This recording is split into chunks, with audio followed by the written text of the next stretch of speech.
भोजन आदि करना चाहिए। ये यज्ञ अवश्य अनुष्ठान करें।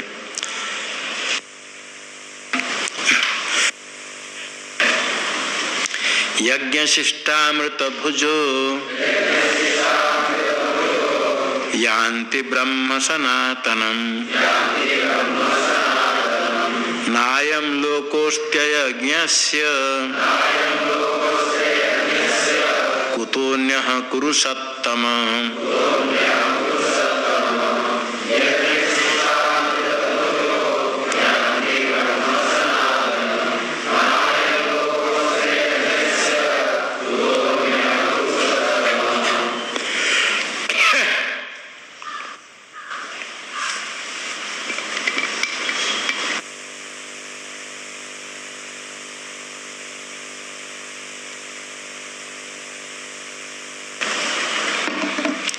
यज्ञ शिष्टामृत भुजो सनातनम ब्रह्म यान्ति अयज्ञस्य अयम लोक नास्ति कुतोऽन्यः।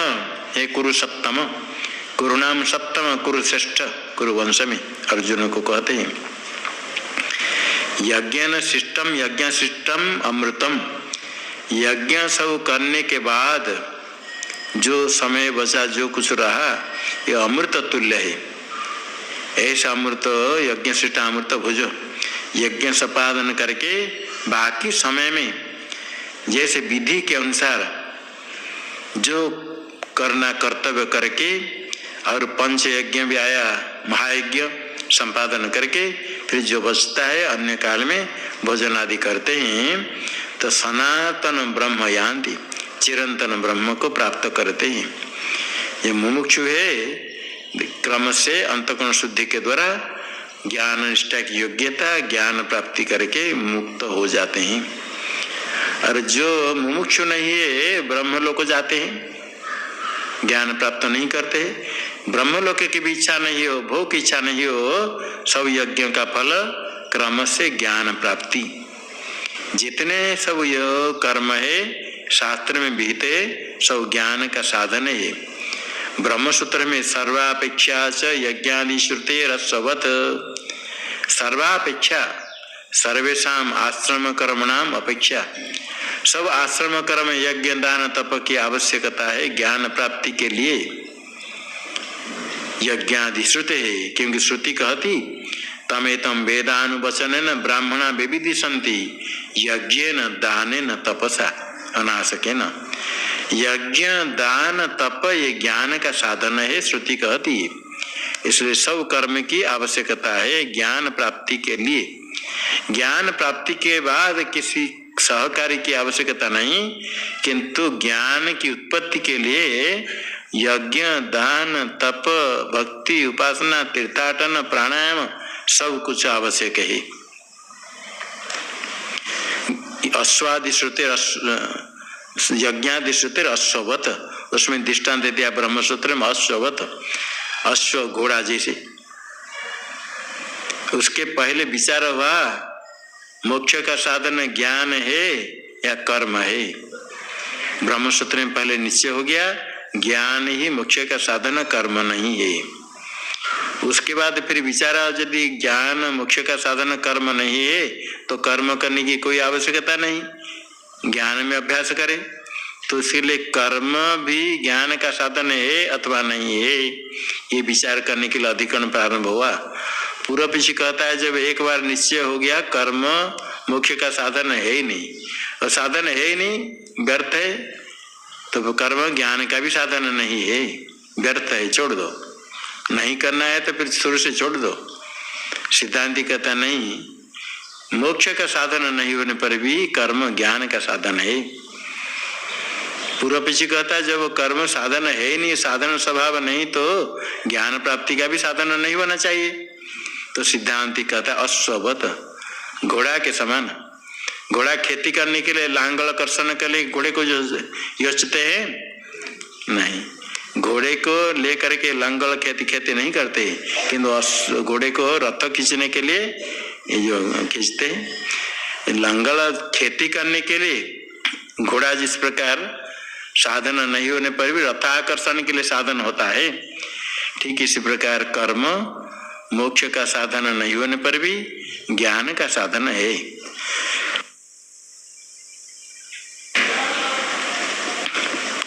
तो यज्ञ सब जितने हैं क्रम से परंपरा से ज्ञान प्राप्ति का साधन है।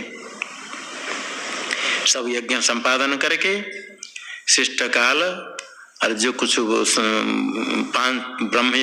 पांच महायज्ञ संपन्न करते, उसके बाद जो बचता है अमृत नाम को उसको भोजन करते भोग करते हैं, तो मुमुक्षु हो तो ब्रह्म को प्राप्त करते हैं। और जो कुछ भी यज्ञ नहीं करता है, एक भी नहीं करता है, अयम लोको नास्ति, इस लोक में भी कुछ भी प्राप्त नहीं करता है। ये लोग निंदा करते हैं व्यर्थ ही जीवन है। मनुष्य जन्म मिला कुछ धर्म ज्ञान प्राप्त करने के लिए, पशु पक्षी जैसे खा पी कर मरते हैं, मनुष्य जन्म प्राप्त नहीं हुआ ऐसे भोजन करके खा पी करके मरने के लिए। पक्षी भी घोंसला बना करके छोड़ कर चले गए, दीमक भी बना देते हैं, बड़े बड़े वाल्मीकि बना देते हैं, उसके बाद सर्प रहता है। कभी कभी इतने बड़े बना देते हैं, कोई साधु बैठ करके उसके भजन करता है, वो तो कम से कम बना कर जाते, उसको कोई दूसरे के लिए काम में आता है। मनुष्य भी इस प्रकार खा पी करके मकान बना कर मर जाता है, इसके लिए नहीं मनुष्य जन्म। वो अवश्य ही कुछ करे, धर्म या करे, ज्ञान प्राप्त करे। जो एक भी यज्ञ नहीं करता है, इस लोक भी उसका व्यर्थ हुआ, कुतु अन्य, आगे अन्य लोग को क्या प्राप्त करेगा। इसलिए जो विशिष्ट साधन यज्ञ आदि करने से ही परलोक की प्राप्ति होती, स्वर्ग आदि। और जो यज्ञ आदि कुछ विशेष साधन नहीं करेगा तो परलोक को क्या प्राप्त होगा। और पुण्य कर्म नहीं करने पर भी पाप कर्म बहुत करना पड़ता है, रोज करते हैं। ज्ञान तो हो नहीं हो तो यदि पाप कर्म करते हैं तो उसका फल भोगना पड़ता है, नरक आदि को जाना पड़ता है। इसलिए व्यर्थ हो गया मनुष्य जीवन यदि इनमें से कोई यज्ञ नहीं करता है। यथा संभव 12 यज्ञों को समझ करके 5 महायज्ञ अलग है गृहस्थ के लिए, उसके बाद इनमें से कुछ कुछ अवश्य ही करना चाहिए। एवं बहुविधा यज्ञ वितता ब्रह्मणो मुखे कर्मजान विद्धितान् सर्वा नैवं ज्ञात्वा विमोक्ष्यसे।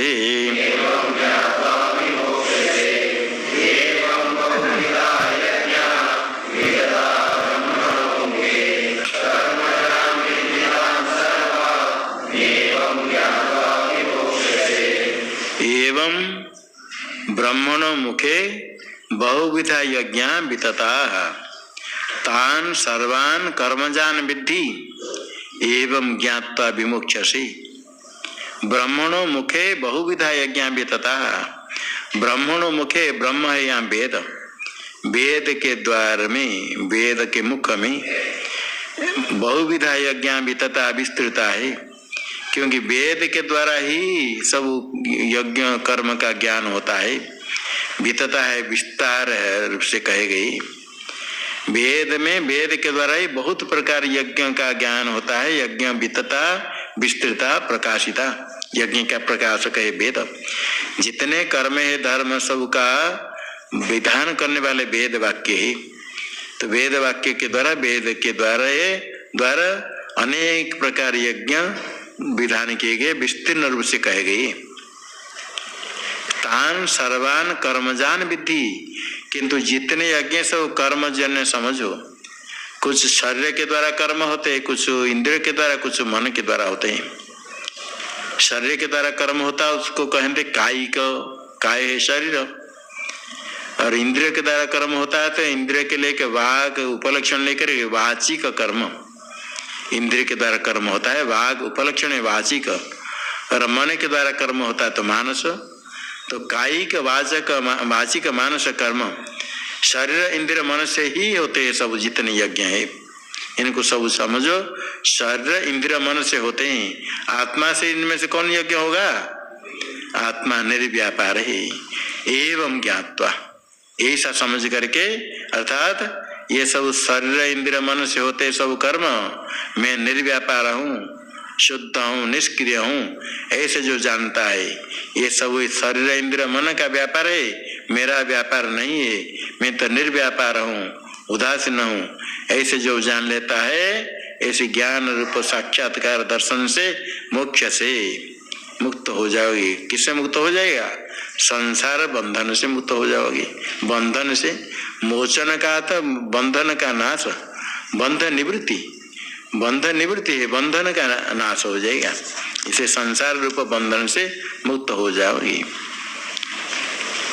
अभी ये जो यज्ञ अनेक प्रकार कहे गए, उसमें ज्ञान यज्ञ की स्तुति करते भगवान। श्रेयान द्रव्यमया यज्ञाज ज्ञान यज्ञ परंतप सर्वं कर्माखिलं पार्थ ज्ञाने परिसमाप्यते।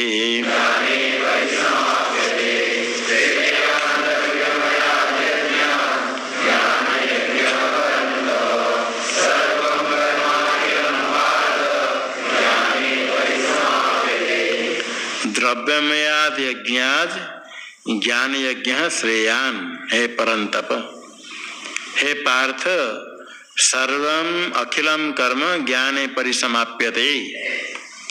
द्रव्यमय यज्ञ से ज्ञान यज्ञ श्रेयान। द्रव्य साधन से जितने यज्ञ होते हैं सब द्रव्यमय यज्ञ। यज्ञ करने के लिए देवता उद्देश्य से द्रव्य त्याग करते हैं, द्रव्य साधन है, धन साधन है। ये सब जितने प्रकार यज्ञ है, सबसे ज्ञान यज्ञ श्रेष्ठ है। शास्त्रार्थ परिज्ञान करे, समझ करके श्रवण मनन करके निधि ध्यान करे, साक्षात्कार का साधन है। ज्ञान यज्ञ श्रेयान का तपस्या तरह। सब जितने कर्म है कायिक शरीर से, इंद्रिय से, मन से, ये कहा जितने यज्ञ है देह के द्वारा, इंद्रिय के द्वारा, मन के द्वारा होता है। ये सब यज्ञ जितने हैं उनमें से जो ज्ञान यज्ञ है वो भी, ज्ञान यज्ञ भी शरीर का इंद्रिय मन के द्वारा, श्रवण मनन इंद्रिय के द्वारा, मनन मन के द्वारा है, न कि आत्मा में है। तो भी वो ज्ञान यज्ञ आत्म प्राप्ति का अंतरंग साधन, सबसे निकटतर साधन है ज्ञान। ज्ञान होते ही अज्ञान की निवृत्ति होती है। अज्ञान की निवृत्ति हो गया तो मुक्त हो गया। अविद्यास्तमयो मोक्ष साच बंध उदाहृत। अविद्या अस्तमय, अविद्या की निवृत्ति है मोक्ष। अविद्या निवृत्ति ही मोक्ष है। अविद्या नष्ट होता है केवल ज्ञान से। साच बंध उदाहृत, सा का तो अविद्या बंध है, अविद्या ही बंधन है, अविद्या की निवृत्ति ही मोक्ष है। तो ज्ञान होने पर जिस प्रकार प्रकाश से अंधकार की निवृत्ति होती है, ऐसे ज्ञान से अज्ञान की निवृत्ति, अविद्या अस्तमय हो गया तो मोक्ष हो गया। और मोक्ष होने पर, ज्ञान से मोक्ष होने से जितने कर्म है सब कर्म समाप्त हो जाते हैं। जितने कर्म है पुण्य कर्म, उनका जो फल है सुख, सब ज्ञान होने पर जो परमानंद सुख है उसके अंतर्गत अंतर्भूत हो जाते हैं। हे पार्थ, सर्वम अखिलम कर्म, जितने कर्म भिन्न भिन्न कर्म है, अखिलम कर्म अप्रतिबद्धम, अखिलम का तो प्रतिबद्धम, किल रहित प्रतिबंध रहित कर्म। कुछ कर्म के प्रतिबंधक होते हैं, ये सब ज्ञान होने पर समाप्त हो जाते हैं। प्रारब्ध कर्म को छोड़ करके बाकी कर्म नष्ट हो जाते हैं। प्रारब्ध कर्म रहने से उसका फल भुगता है, ज्ञान होने पर बाकी कर्म सब समाप्त हो जाते हैं। और जितने कर्म है सब कर्म का फल ज्ञान फल परमानंद के अंतर्गत है, अंतर्भूत है, अधिक नहीं है। ज्ञान सबसे श्रेष्ठ बता करके ज्ञान की प्राप्ति कैसे होगी उसका साधन कहते हैं।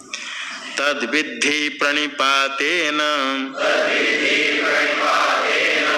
परिप्रश्नेन सेवया उपदेक्षन्ति ते ज्ञानम् ज्ञानिनस्तत्त्वदर्शिनः।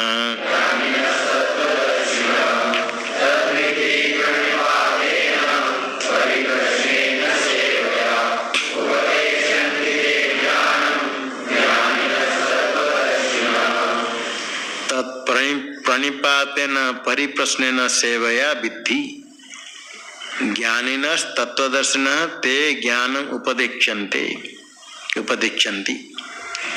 तो वो समझो, साधन को समझ करके ज्ञान को प्राप्त करो। प्रणिपातेन, प्रकर्षण नितराम पात प्रणिपात, पात का अर्थ पतन, निपात का अर्थ नीचे ही पतन, नीचे। प्रकर्षण अच्छी तरफ से नीचे पतन। कहते दंडवत, दंडवत क्या है?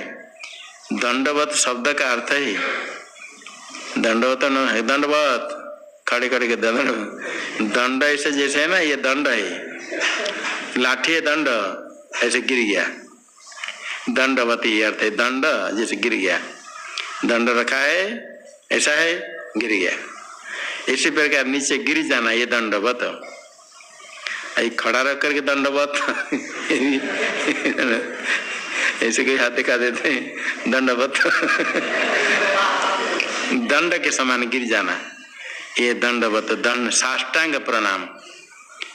प्रकर्षण नीचे ही पतनम, प्रकर्षण अच्छी तरफ से नीचे प्रणिपात।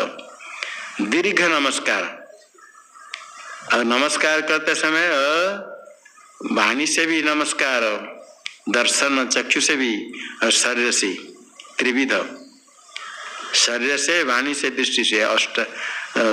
साष्टांग में अष्टांग का और अर्थ है, तो ये अंग साष्टांग प्रणाम करे, शब्द से भी कहे और दृष्टि दर्शन करके। कोई नाराज होकर के नमस्कार करे देखेगा भी नहीं दृष्टि से, शब्द से, ओम नमो नारायणाय कहते हैं महात्मा को, नहीं तो नमस्ते नमस्कार ऐसा कहते हैं, और शरीर से भी। और नमस्कार करता हूँ कहेंगे हाथ भी नहीं उठाना कहते तो नमस्ते, हाथ पकड़ में है हाथ भी उठाना चाहिए, सिर भी झुकाना चाहिए। और कभी बाएं हाथ से बाम हाथ से नमस्कार नहीं करना चाहिए। कभी कहते होते ऐसे कर नमस्कार, नहीं तो ऐसे कर देते हैं, ये तो तिरस्कार होता है। बाएं हाथ से नमस्कार नहीं भी करे तो कोई बात नहीं, बाएं हाथ से ऐसे करना तो ऐसे कर देना, ऐसे कर देते हैं, ये जो नहीं। वो फिर महात्मा का था, गुरु को, आचार्य को ऐसे कर देंगे तो तिरस्कार होता है। किसी भी पदार्थ को देने के लिए, लेने के लिए भी ये बाम हाथ का उपयोग नहीं करना चाहिए।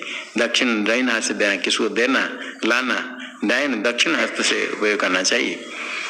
और रावण के पास खबर दे करते हो, बाएं हाथ से पत्र को लिया तिरस्कार करके, और अच्छा नहीं होता है। लेना है, देना है दाहिने। कभी ऐसे हो सकता है छोटे से कभी ले लेते हैं, जैसे कुछ दिखाते हैं हमारे पास नोटबुक, इधर भी इधर दिखाते हैं, इधर से ले लेते हैं। यदि संभव होता है, जहाँ हो सकता है दक्षिण हाथ ही प्रयोग होना चाहिए। कुछ लोग को मालूम नहीं, ऐसे करके बहुत लोगों के दाहिने, कुछ लोगों का हाथ ये हाथ चलता है, कहेंगे अरे दाहिने हाथ से दो, एक बार दूसरी बार पी हुई है।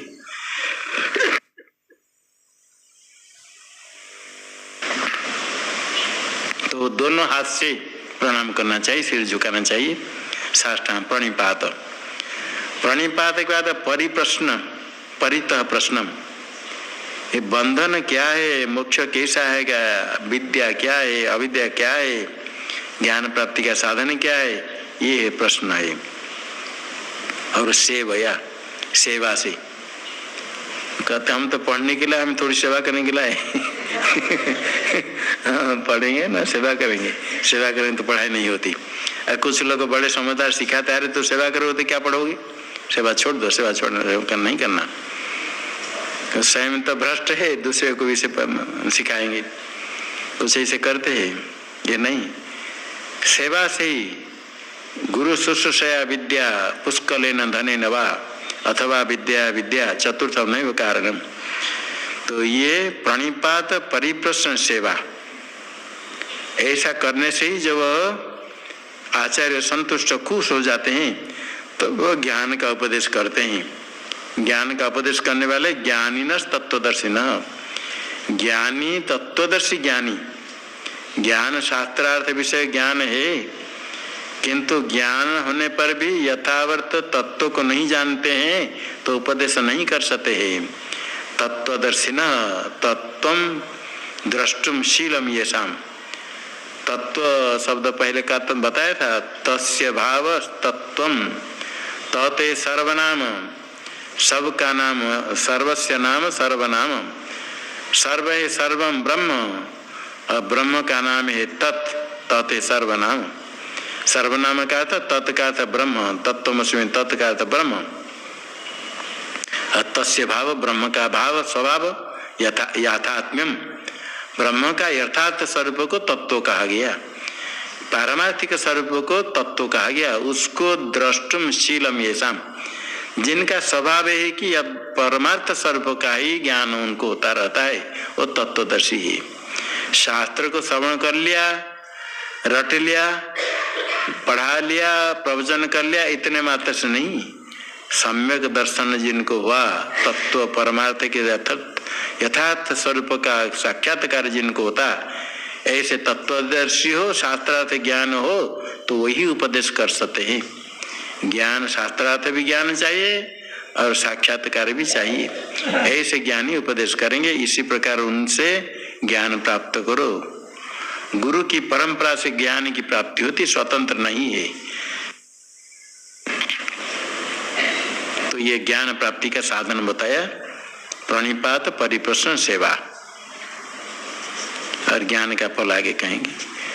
ओम पूर्णमदः पूर्णमिदम्। मेरे प्यारे दोस्तों, आपका बहुत बहुत धन्यवाद श्रवण करने का। पुनः भेंट होगी आपके साथ। सभी के मंगल की कामना करते हुए यहीं विश्राम देते हैं। पुनः सभी के मंगल की कामना करते हुए यहीं विश्राम देंगे। शांति शांति शांति।